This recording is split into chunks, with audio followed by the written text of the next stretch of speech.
I'm Trixie Smith. I'm professor in the Department of Writing, Rhetoric, and Cultures at Michigan State University, where I direct our graduate program in Rhetoric and Writing, and I also direct GALE, which is Global Alliances and Literacy Engagement. My name is Ruth Aluko, and I work with the University of Pretoria in South Africa.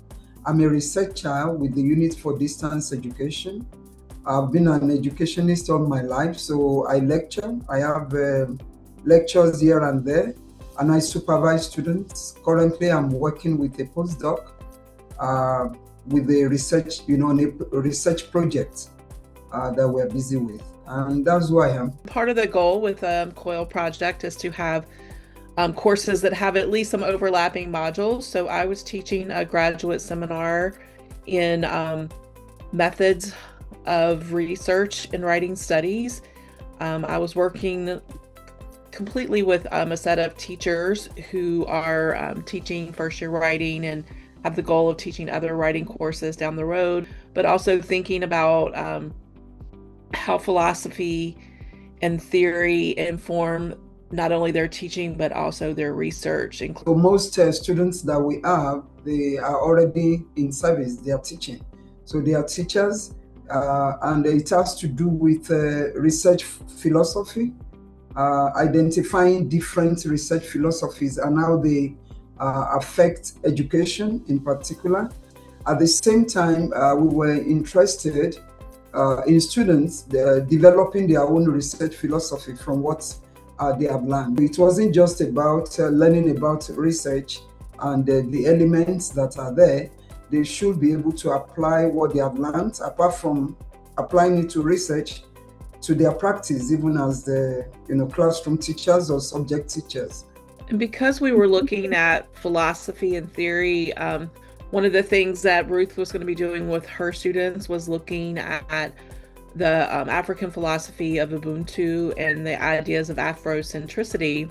So we paired that with some North American indigenous philosophies, which are part of my own research agenda and how I do things. And so something I was going to be introducing to our students.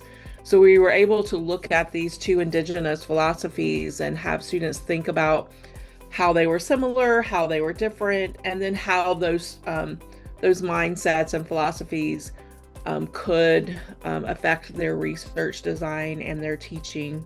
I think it was very interesting for my students, for instance, to discover that even though philosophies from the other part of the world, the global south, for instance, maybe we might come from different contexts, but our students discover that philosophy is just the same all over. When you talk about axiology, ontology, and the rest of them, they exist. They coexist in different philosophies of the world.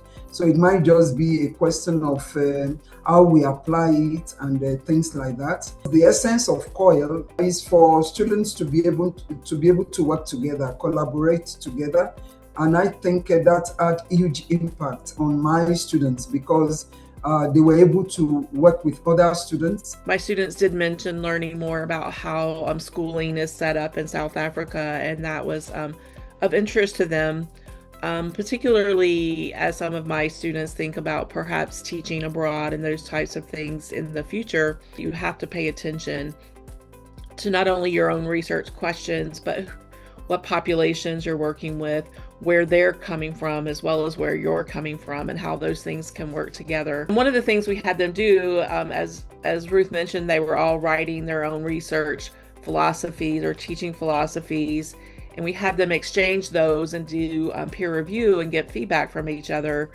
And my students definitely mentioned how important it was to get feedback from someone outside of their own cohort of students here at Michigan State. This was a good step in thinking about broader audiences for your work and your research and how you explain who you are and where you're coming from in your research. My students were able to learn about the fact that research is ceremony.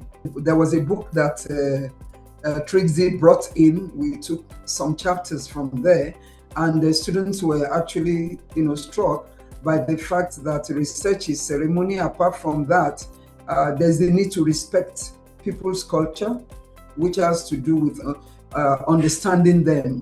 What people have been used to in research has to do with people going out, researchers going out into communities and maybe talking down to them. We don't really pay attention to what makes the people unique, what they believe in, what they value. And for you to learn anything in that particular environment, you need to come down to people's level. And I think that really resonated with my students especially when we talk about Ubuntu.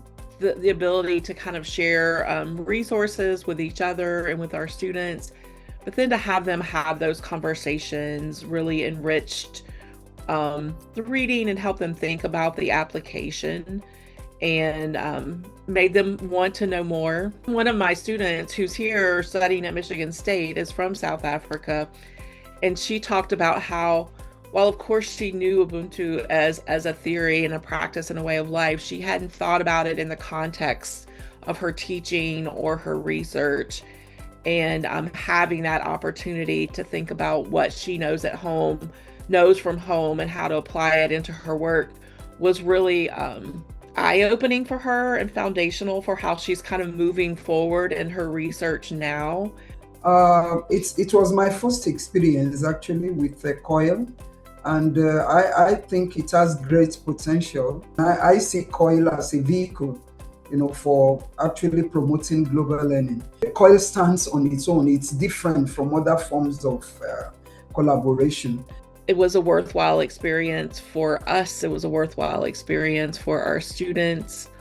I would definitely do it again and use what I've learned in this process to do it again in a similar class or even in different classes. It was a very good experience. I think for me too, I would like to also still work on COIL if the opportunity arises.